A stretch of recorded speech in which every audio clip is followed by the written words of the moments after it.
I mean, not unmute, but but have your cameras on, and then we'll unmute.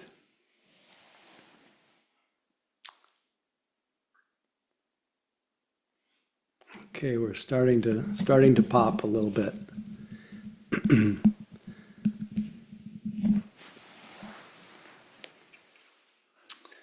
Okay.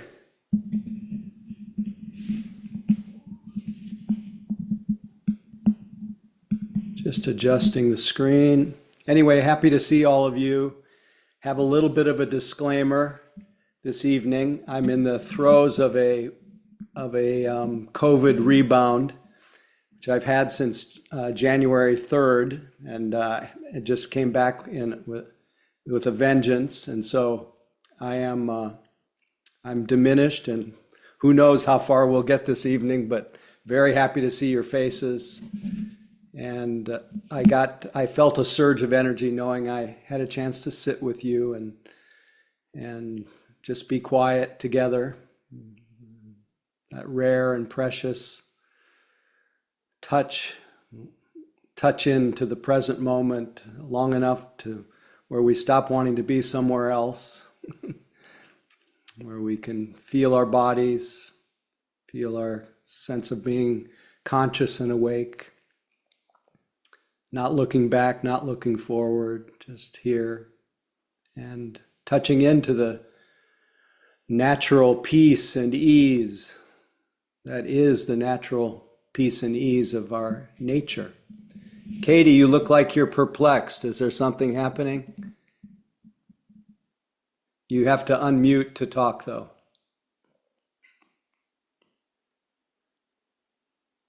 That's okay.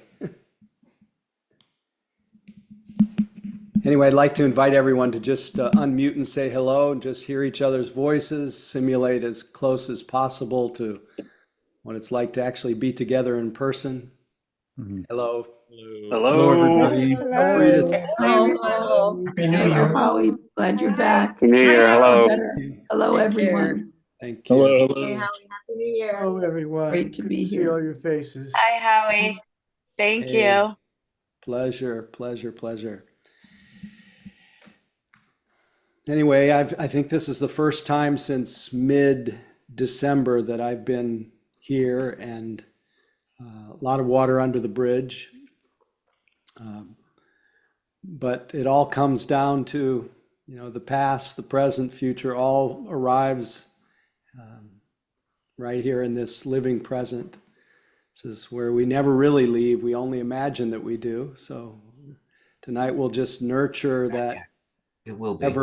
Whoops, time to mute, Michael. I'll do it for you. Anyway, time to nurture that timeless presence that lives in you as you. And the way we connect with that is just to let our eyes close softly.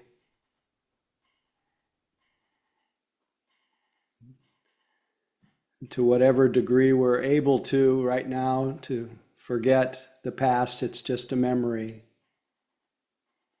Forget the future, it's just a dream. And to even forget the ideas of the present, just to be aware. Just appreciate that simple fact that what Suzuki Roshi calls the ultimate fact that you are aware here. And this goes beyond all of your history, your names, your roles, your situations. We're just aware.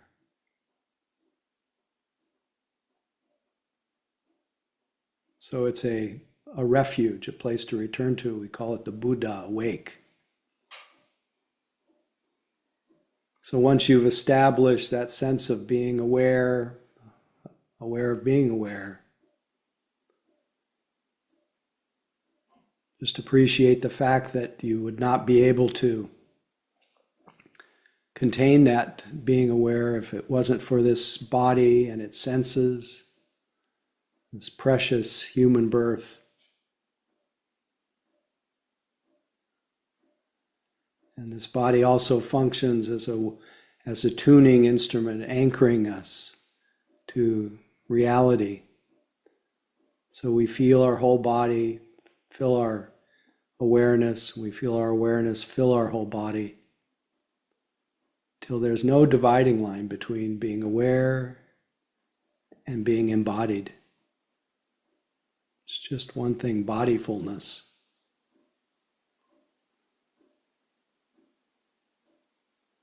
And just having our attention together with our body, this kind of unification or harmony. There is a settling without trying to settle. There's a stilling without trying to still.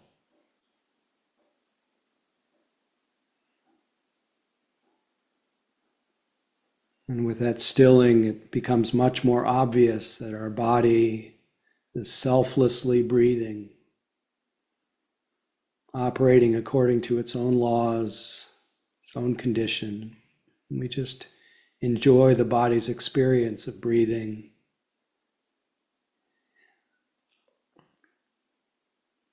Short breaths and long breaths and rough breaths and smooth breaths, deep and shallow. We make no effort to alter our breathing, just noticing nature.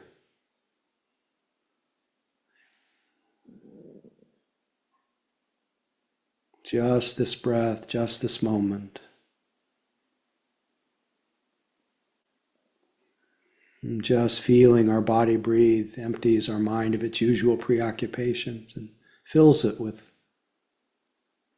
reality.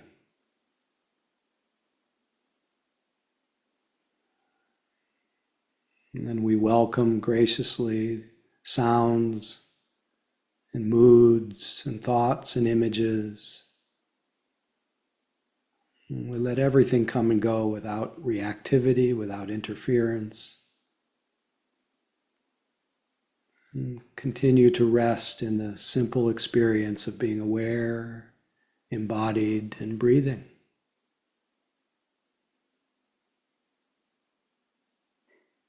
No higher mountain to climb than this feeling of the body breathing in this moment. Experience of being aware. Just this moment.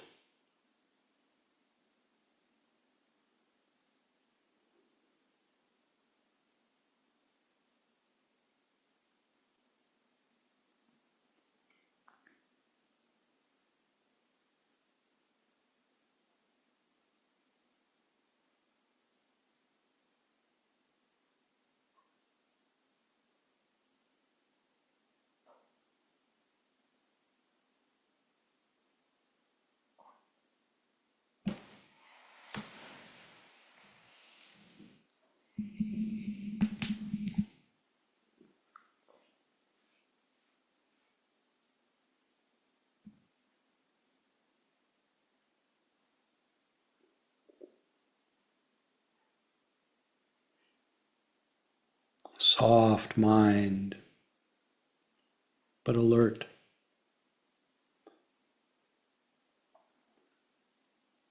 Gentle attention, yet relaxed. Precise.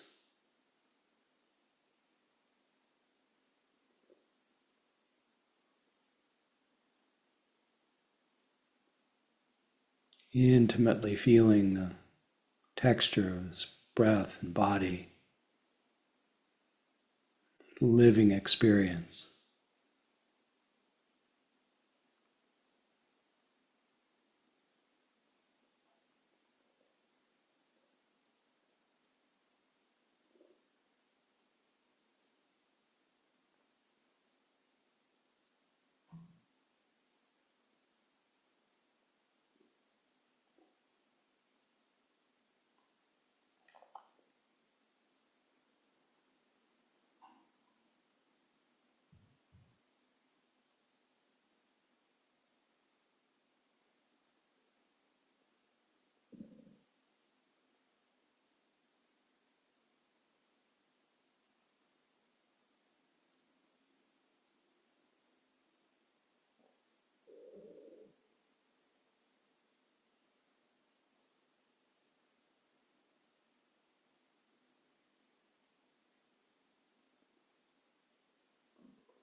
Because our minds are conditioned, inevitably you'll realize from time to time that you've been lost in thought, drifting, fantasizing, and mindfulness will come back online, re-arise, and we'll realize that we've wandered, and this is a moment of awareness. So appreciate that and just reconnect with the simple fact of being aware and embodied.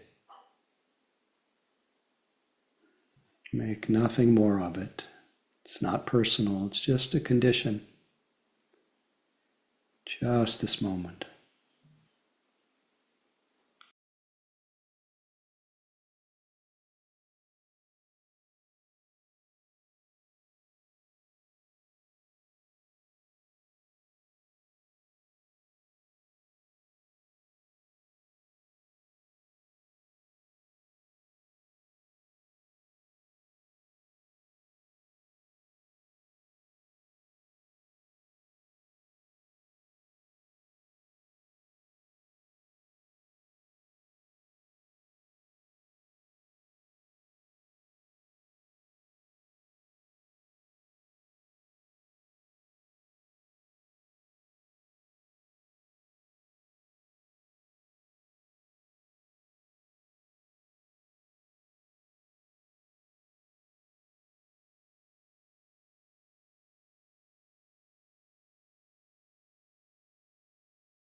remembering that mindfulness has no agenda other than to notice.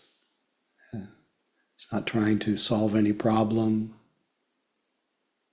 fix anything, figure anything out. It's just noticing in a kind and interested and a relaxed way.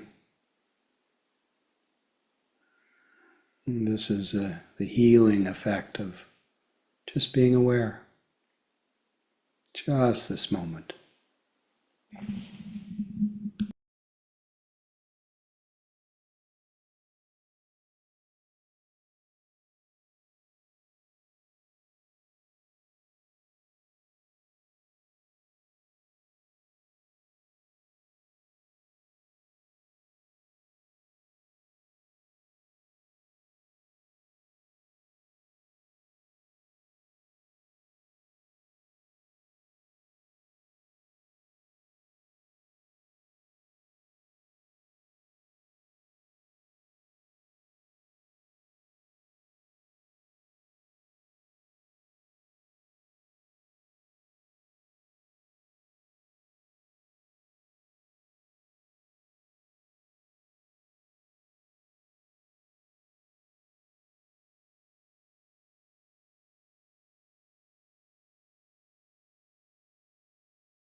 Because the purpose of our practice is always arrived at in the present moment. Every moment is a new beginning. It can always begin again.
Because attention is like love. So it doesn't judge, doesn't react, it just notices. It's very much like quality of acceptance. So in these last minutes, let your body and mind, whatever its state, let it bathe in this kind attention, this kindfulness. Let your body just melt into the openness of your practice.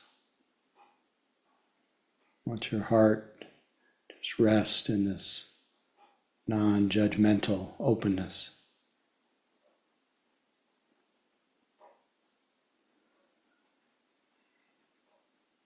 And just drop a few words if you feel to that express your wish for yourself to be happy and peaceful. It's another way of bringing kindness. May I be happy and peaceful. May I feel safe in my body, in this world. May I feel healthy as much as possible, given the limitations of our existence. May my heart be at ease. Just resting in that kind, relaxed field of love.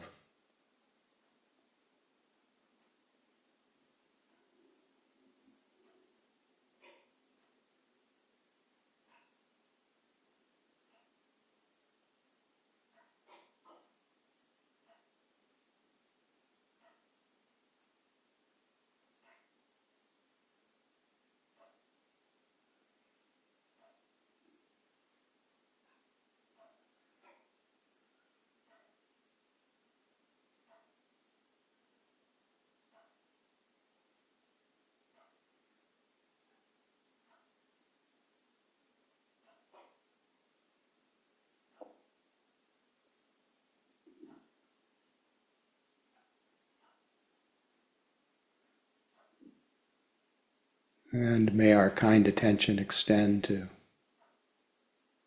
all beings in all circumstances, especially those who are in harm's way right now, either internally or externally. May all beings bathe in loving kindness, in peace and safety and at ease.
Thanks so much for your practice. Really great pleasure to sit with you.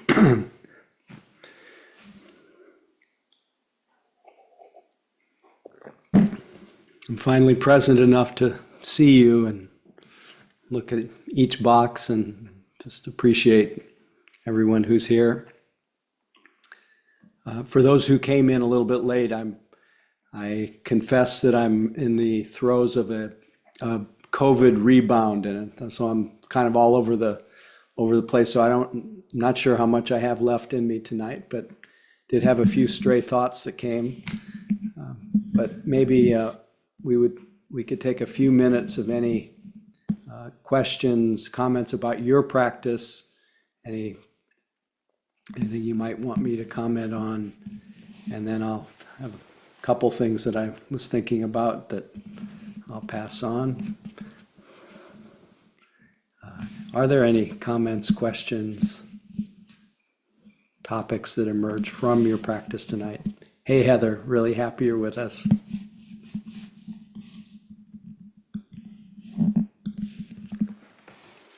Feel free to use your raised hand function wherever it may be,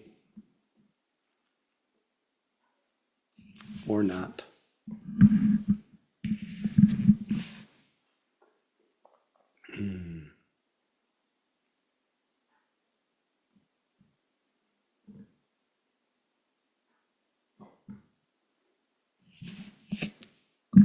Okay, fully awakened. This is good.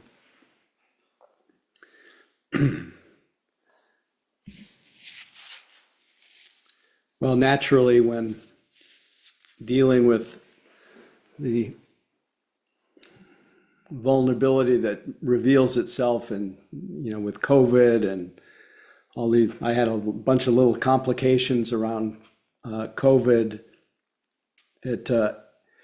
It always brings back a tried and true topic that I think is always worthy of reflecting on.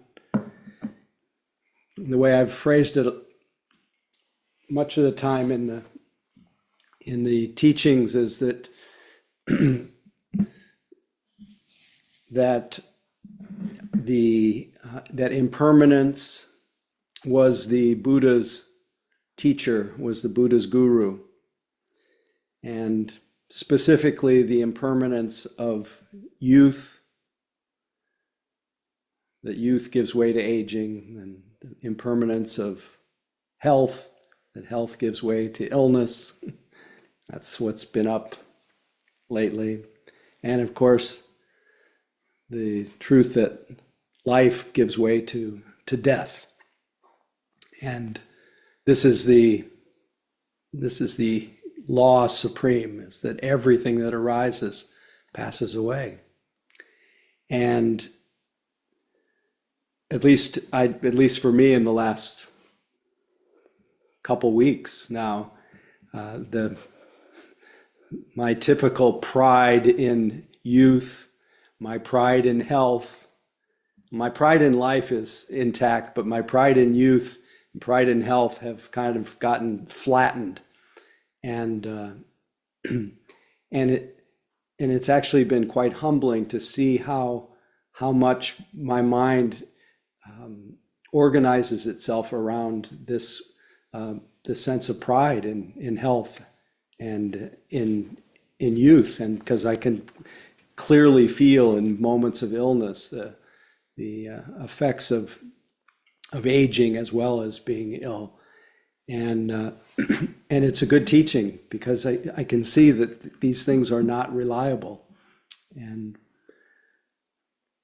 so then the question arises, of course, for all of us, is what is and what did the Buddha discover is a reliable refuge? What can we rely on?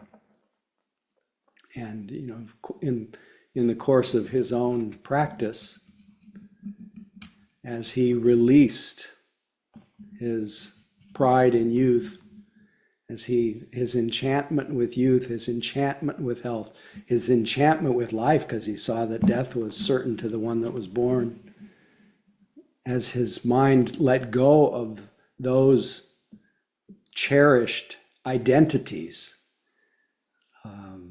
our strongest identity with our body, something else opened up in him that was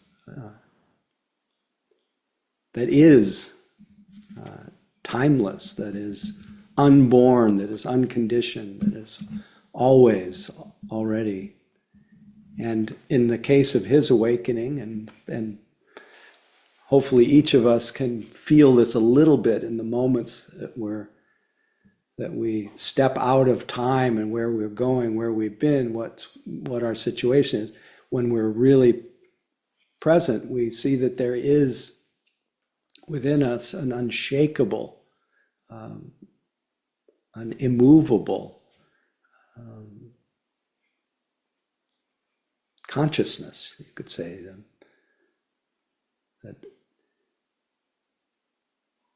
that the only thing that is reliable is the Buddha in us. And the Buddha just means that which is awake. And that which is awake in us, in me, in you, it lives in us as us.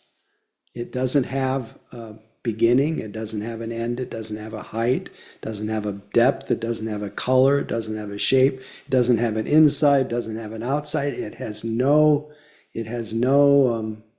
not bound by anything, it's free.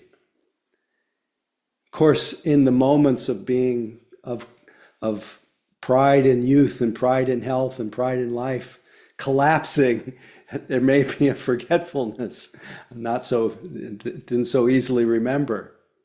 But the place that our practice leads us, if not immediately, but eventually, we start defaulting back to that which we can rely on, the Buddha in us. That's why we go to the Buddha for refuge, not the historical Buddha, but the Buddha that lives in us, as us. And we don't go to the past for refuge, the future for refuge. We go to the way things are right now, that we only find because we are aware and awake. And so we go to what's happening right now, the Dharma, we go to the Buddha, and we go to the Sangha, because the Sangha coming together, sitting, nurturing that sense of being aware, it holds us here long enough so that we gain some confidence and faith that we already have within us that which a safe haven in a way. And unfortunately, it's not our body and our senses. It's not our situations. You can see with Los Angeles, you can see with conditions every day, they are so unreliable. But we have the capacity within ourselves to still be whole and free and at peace, because that's our fundamental nature. So that's what I'm playing with right now. And also just letting myself feel the vulnerability of being unwell, so that pride in health and pride in youth kind of gets diminished a little bit, enough so that I don't collapse. I can actually just handle it. I wasn't so great at it this last couple weeks, so getting better though. I think that's really all I have to say about that. In that spirit though, it is useful to have some supports for remembering, waking us up out of our false pride.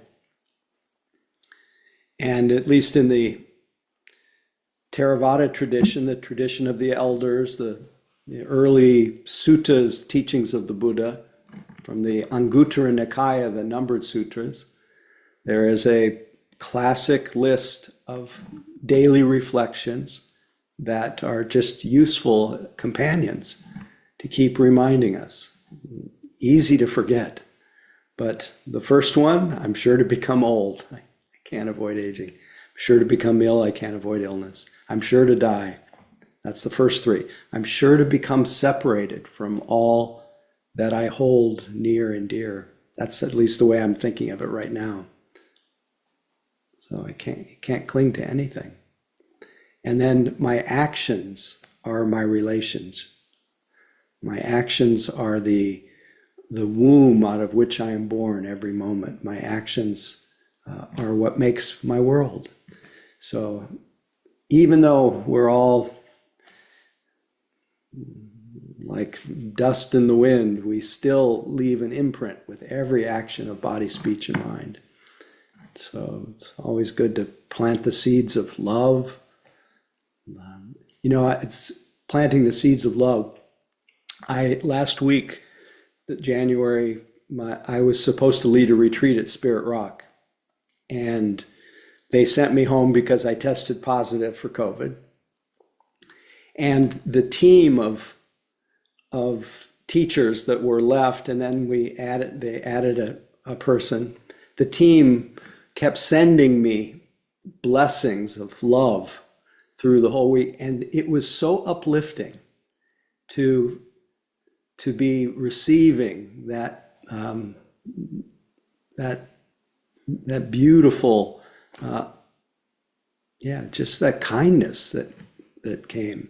So anytime we can do that, just practice kindness, and maybe first and foremost toward ourselves, and then just spread the love all day long. And then even, I think that actually softens all of the pride in youth, pride in health, pride in life, and we can just kind of go gracefully with whatever the flow of our life is, and not make such a fuss. Just love. Anyway, any comments, questions left over? Otherwise, I'm signing off. So please feel free. I'm happy to discuss for a few minutes anyway.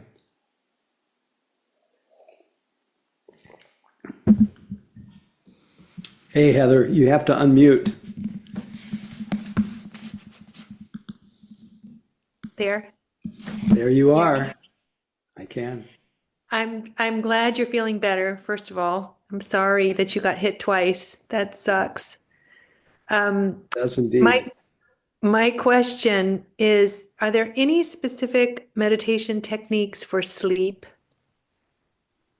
More specifically for falling asleep?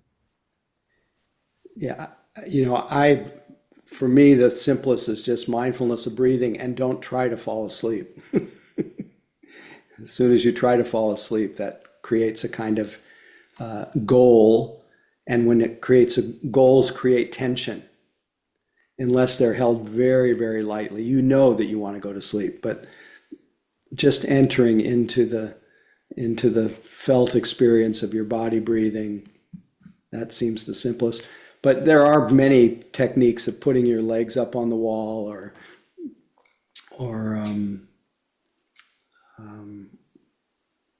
there are many that I can't really think of them right now, but they're not really part of the whole meditative world. But just mindfulness of breathing is just a very calming, settling. You can also do a little body scan just from the top of your head.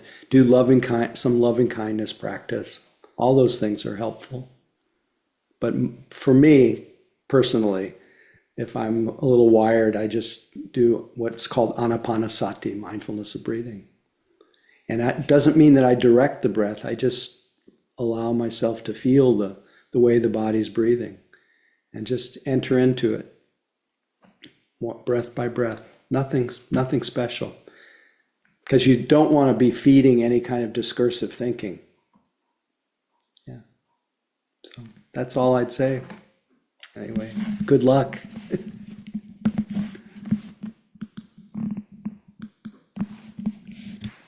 Anyone else? Keith, please feel free.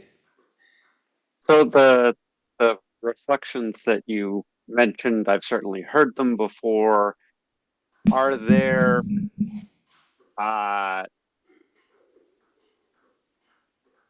in saying one should reflect on these each day, is it literally that one just sort of looks down the list and reads them? I mean, like what does reflecting on them each day mean? Well, reflecting could be taking each one, I'm sure, to become old and just really hold that reality so that it's not just an intellectual thing, that you really take it in, that this is the inevitability to anyone who's born. And then I'm sure to become ill, that illness is not avoidable unless you just, you die suddenly. And so to really take that in, that it's not an aberration, it's not something wrong, it's not something to feel personally bad about, but it's just part of the nature of our experience. And then I'm sure to die. And when I say there's different dimensions of dying. This body will die. When I talked about the deathless or about the Buddha, there may be that in us which doesn't die, but what we do know, where our strongest identity is with this body, and it dies. It just stops working. And so we have to get used to that so that it's not just such a shock to our system. It has to be normalized. Unfortunately, we don't do it very well in our culture. If you go to India, they're bringing that all day long out in front of everybody. They're bringing the bodies to the Ganges and they're burning them in front of everyone. And it's just so much part of life.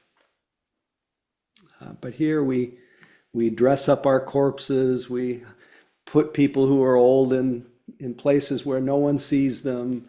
We live in a kind of cult of youth, and we're not truthful with ourselves about it. So reflecting on each one, but even just going through the list and hovering long enough to feel the reality of it. And then the one about non-clinging, about you'll be separated from everything that you love. It's not pessimistic, it's just realistic. And so it makes letting go a little bit easier. And makes you, like tonight, I felt some of the effects of the vulnerability of my own life. I felt a kind of savoring of being able to be here with all of you. And so it's that, it actually brings our life, it brings us more into our life.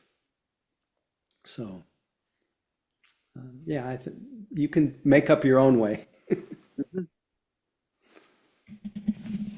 So, Catherine, please feel free. Hello. I'm so sorry you've been ill, and I hope that you heal quickly. Thank you. Thank you. Thank you. Thank you. So I was feeling just quite agitated during the sit. My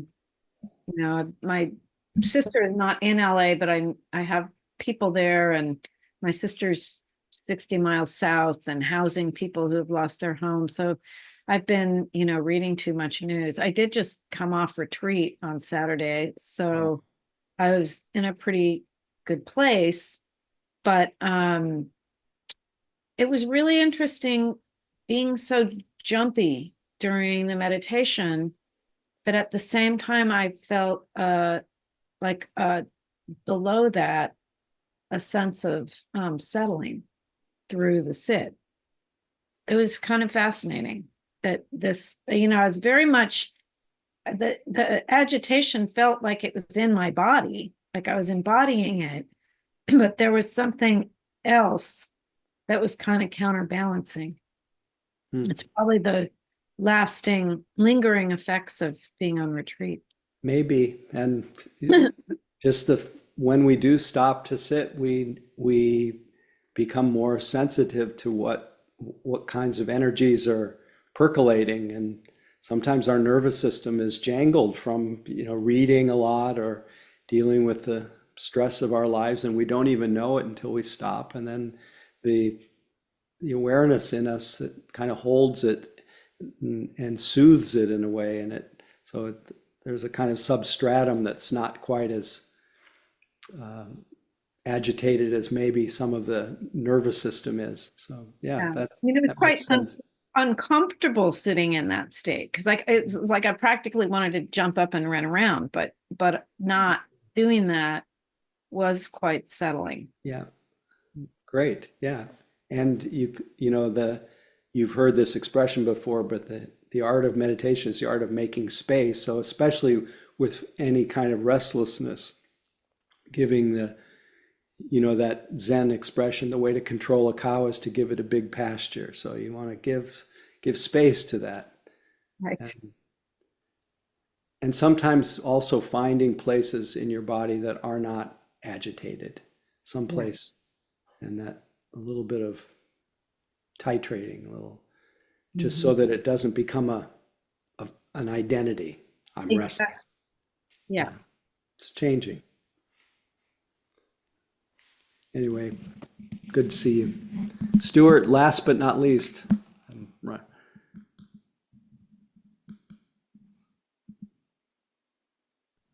Thank you for your comments. They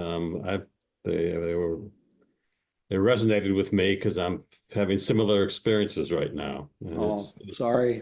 Yeah, it's different. You know, that's not COVID, but you know, it's other things. Mm-hmm. And it's shocking. It's just like you feel like the pins are knocked out from under you. Yeah. Things that you've relied on for years or your whole life just really don't work. Yeah. I hear you. Anyway, sorry about that, but you're doing the right thing, I think. Just trying to meet yourself with some truth and some kindness, and just make sure you get as much support as you can, and of course offer yourself a lot of support too. No judgment. That's hard too. Yeah. Anyway, good luck navigating. You too. Thank you.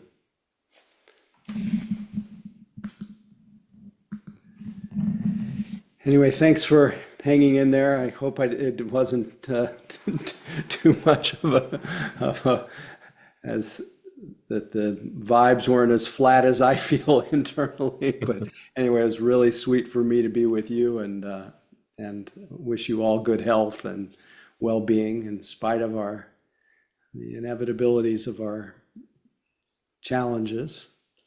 We all want to be well, and it's always a good thing to wish for ourselves and each other. So I guess, Catherine, maybe I'll just make a simple announcement, and maybe we can forego I have a half-day retreat in person that I think we're doing hybrid, but it's in person at the San Francisco Dharma Collective on 24th Street in the Mission on the 25th of the month, 25th of January. So come one, come all. Hey, Noemi, is that right? Not hybrid. It's not hybrid. Okay. It's exclusively in person. Thank you. You're welcome. And feel better. Thank you. And I had a 2-week cold, 2-week oh, cold I'm myself. sorry. Be well. Anyway, I hope you feel better. And anyway, the 25th we'll all be healthy then. And we'll be meeting from 9 to 1. It'll be a half-day retreat. And then on what day is it? It is February 2nd.